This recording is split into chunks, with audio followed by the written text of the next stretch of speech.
loves, welcome back to my YouTube channel. Hope you're doing well. So as you can see from the title of this video, this tutorial is on how to sew this beautiful top and skirt. So the top has like this mesh illusion going on, although the net is not exactly my color, but oh well. And then has this corset cup kind of detailing with the basque. So I'm usually supposed to like wear it like this, but it just wasn't giving what it was supposed to give like this, so I just decided to wear it tucked in. And it also has this cute drape going on, and then it has this crisscross, as you can see. It also has this lace up going on here. So yeah, that's just it. Really really beautiful, and it was my birthday dress, if you didn't already know. So I have a tutorial on how to draft the pattern. I'm going to link it up here, so just go check that out before you come here to learn how to sew it. So yeah, I hope you enjoyed this tutorial, and I hope that it's helpful to you. I'm going to leave timestamps down below so that if you're looking for anything in particular, then you could just go check that out. So yeah, without further ado, let's just get right into the tutorial. Alright, so the first thing that you want to do is that you want to get one front panel of the skirt, and then you want to get the longest part, the part that is straight, not the part that has your hip measurement and waist. You want to get the part that is straight, and then you just want to pleat it. So you just want to continue pleating. I didn't work with any measurements for this. I'm just pleating it down, just making sure that I'm using my eyes to just gauge that okay, each pleat is the same measurements.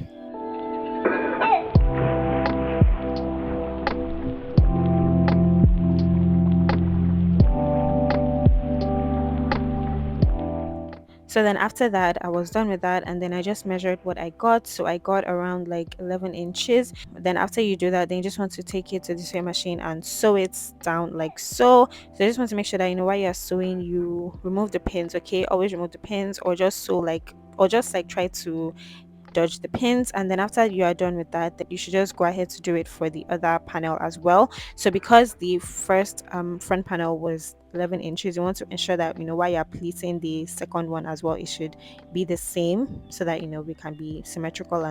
So once you're done with that, once you're done with the two front panels, then you just want to get the back panel, okay, and then you just want to lay flat like this. And after that, you want to take the first front panel, and then you want to align the waist to hip side that has that. You want to align it with the front panel like so, with the right sides facing each other. And then you also want to align the pleated part, okay, you want to align it to that. So you would notice that the waist measurement is more than the waist measurement in the back panel, and that is a good thing, because that is what is going to create the draping effect. So don't worry about that. So you want to get in the second front panel as well, and then you just want to align the waist to hip measurements with the other side as well. Can you see that? And then you just want to pin it down. Then after you're done with that, then you want to shape your back panel, okay. So you should do this before you even start pinning it down, but so you just want to shape it. So you just want to measure what is half of your measurements, of your waist measurement. Then you just want to remove what is not there, like what is not needed, and just make sure that it fits properly.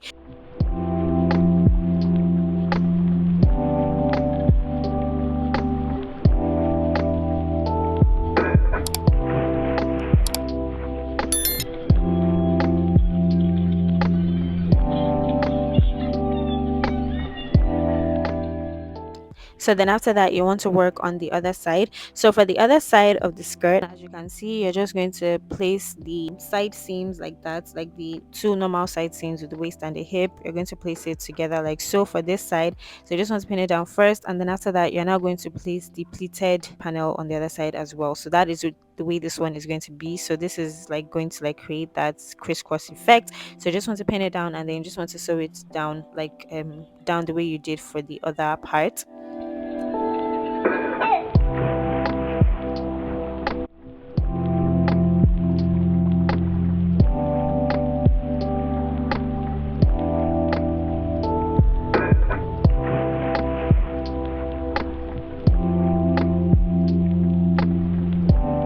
So as you can see, I just had to like quickly just do like quick fitting, and it looked nice. I was so excited. I was so happy that I was able to get this skirt done.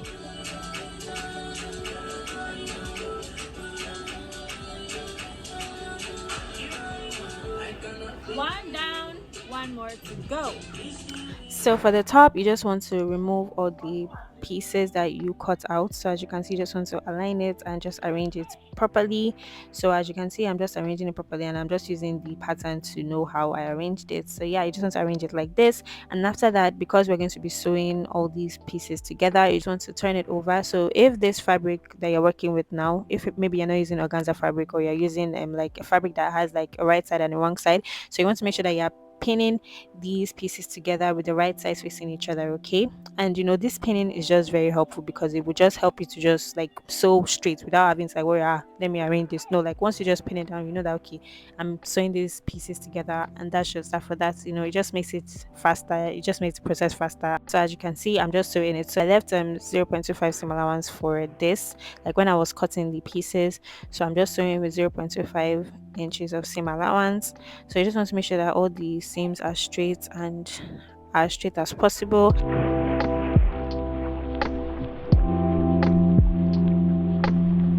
And after that, you want to do that for the lining piece as well. So as you can see, I'm just arranging it the same way and just placing the pieces together so that I don't have an issue. And then you also want to do this for your back panel as well. Just do the same thing, pin it down, sew it, straight lines, and yeah, you're good to go.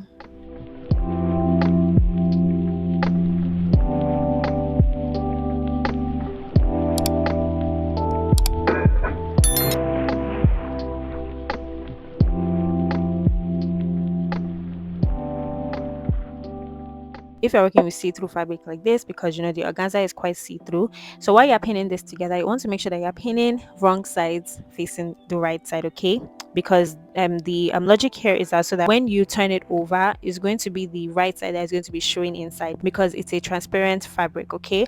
But if you're like working with fabric that is not transparent, then you should sew right sides facing each other so that when you turn it over, it's the right side that is going to be showing inside. So then after that, you just want to go ahead to overlock all the raw edges that you have here so that it's like really looking nice outside, and then you just want to press it down.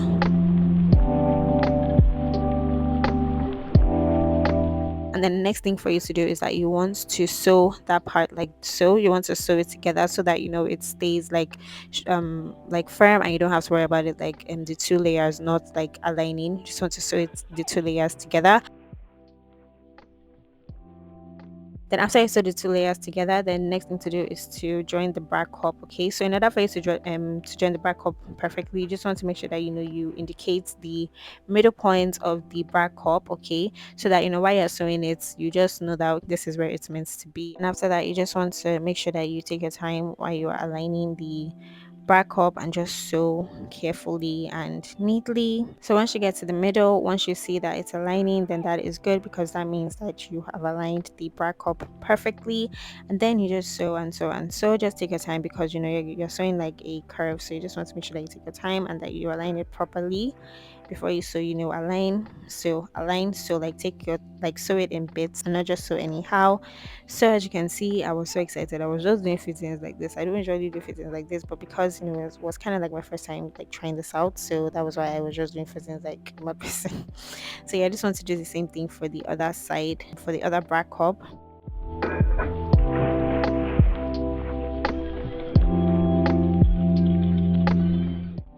And then once you're done, it should look like this. It's so cute. Oh my god, it's so cute. I love how it looks.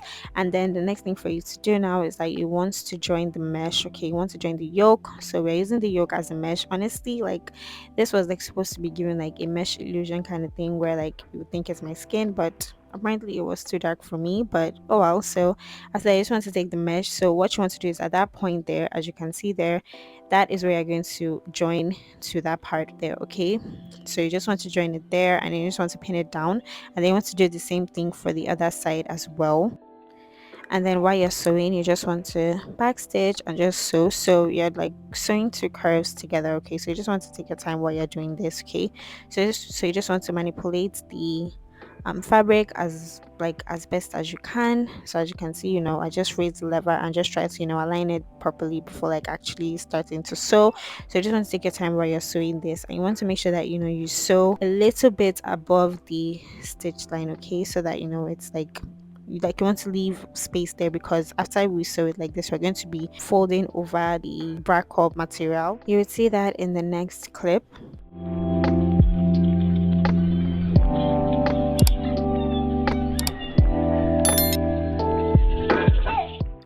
Then once you're done with that, you just want to go ahead to overlock the raw edges like so. And then after that, we're going to be hemming that part, okay, so that the raw edges don't show, so that the overlooking stitch doesn't show outward, because it's mesh fabric. If we're like working with fabric that is not see-through for the yoke, then you won't need to do this process. But since it's see-through, we have to make sure that we cover that up. So we just want to hem. See my hair looking crusty as fuck. I was so stressed that time, exams, but I still had to sew for my birthday because it's my freaking birthday. But yeah, so I'm just trying to like turn it over. So at this point, you just want to be careful while you're sewing, and just make sure that you're pulling the overlocked edge, so that it's only the mesh that would show and there's no creasing. So you just want to take your time, adjust it, so adjust, so adjust, so. So after you're done with that, then it should look like this. And trust me, another fitting, don't mind me. But yeah, that's just that for the front panel. So for the back panel, you just want to take the organza. So you want to get the mesh, okay, and you want to ensure that while you're joining it together, it should be the straight part that is like following the straight part, okay. The straight part should be like all the straight lines should join the straight lines. I hope that makes sense. And also the way we did, we are going to be joining it with the right side facing the wrong side rather than the right side facing the right side, because we're working with transparent material. I hope that makes sense. So as you can see, I just sewed a straight stitch at the top part, and then once you open it up, it's gonna look like this. So then after that, you just want to join the front panel and the back panel together at the shoulder parts. And then once you're done with that, it should look like this, although I didn't use like fabric that really matched, but oh well.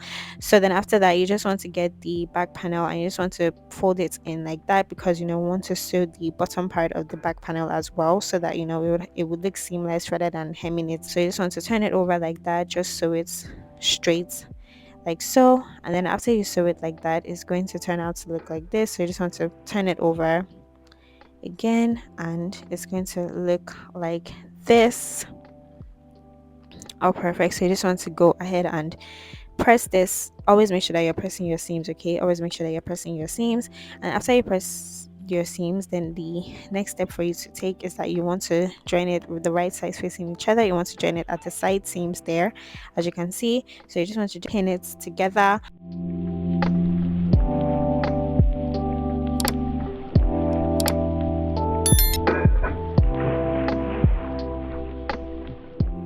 So for the back of the top, I just wanted to like make it like a lace up detail. So I just want to cut out 6 pieces of fabric that are 2 inches wide and 4 inches long. And then after that, you just want to fold it in and just like sew it and just turn it over, so that it's only the right sides that are showing. And after that, you want to fold in your back panel, the center back of your back panel, like so. You want to fold it in like carefully like that. And then after you're done with that, then you just want to pin it down.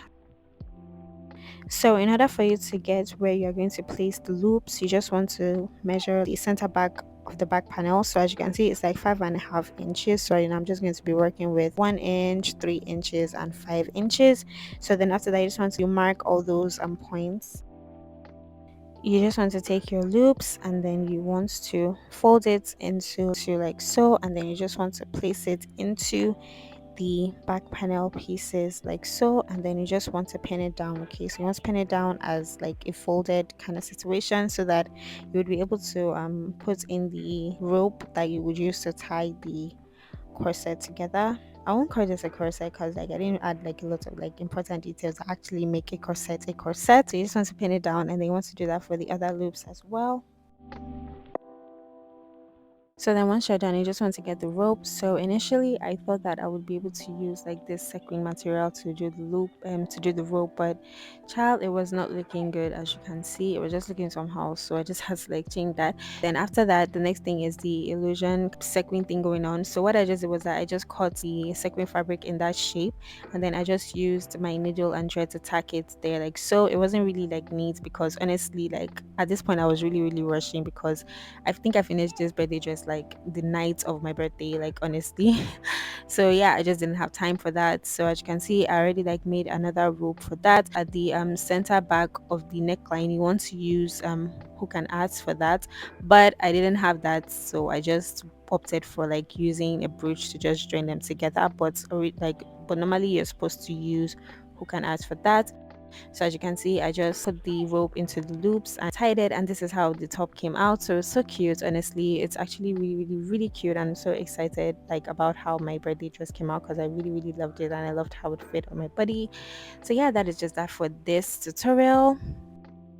Alright, so that is it for this tutorial. I hope it was easy for you to follow. If you have any questions regarding anything, then you can just leave a comment down below. And if you have any suggestions or contributions, then you can just leave a comment down below as well. So yeah, thank you so much for watching this video. I hope you like this video, and if you do, please make sure you give this video a like. Okay, make sure that you give this video a big thumbs up to help me know that you like this kind of content. And also make sure you subscribe. Okay, I have a catalog on my profile. I have different playlists that you could get inspired by, so just go check that out. So yeah, thank you so much for watching this video, and I will see you in my next video. Bye.